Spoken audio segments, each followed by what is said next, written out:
అక్కడి నుంచయితే గనక అత్త వాళ్ళది ఆవులు పెడతారు కదండీ! సో, ఆ పాకకైతే గనక వెళ్ళాము. నేను ఈ టైప్‌లో అయితే గనక ఎప్పుడూ చూడలేదు. కొంచెం ఇంట్రెస్టింగ్‌గా అనిపిచ్చింది. సో, షెడ్స్‌లోనే ఎక్కువ చూస్తాం గదా!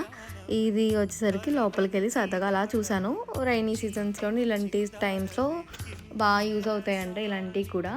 సో, ఇంకక్కడి నుంచి అలాగా మొత్తం ఆ ఊరంతా కూడా అలా చూసుకుంటూ ఇంటికైతే గనక వెళ్ళిపోయాము. అండ్ మన ఛానల్‌లో అయితే గనక మీరు ఫస్ట్ టైమ్ చూస్తున్నట్టయితే మన ఛానల్‌లోని లైఫ్ స్టైల్, వ్లాగ్స్, ఫుడ్ ఇలాంటి కాంటెంట్ అయితే గనక వస్తుంది.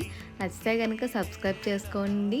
అలాగే ఫ్రెండ్స్ అండ్ ఫ్యామిలీ మెంబర్స్‌కి కూడా షేర్ చేయండి. లైక్ చేయండి. ఆ లైక్ ప్రతి ఒక్కళ్ళకి కూడా రీచ్ అవుతుంది లైక్ చేయడం ద్వారా. So, thank you so much video ఇంతవరకు చూసినందుకు.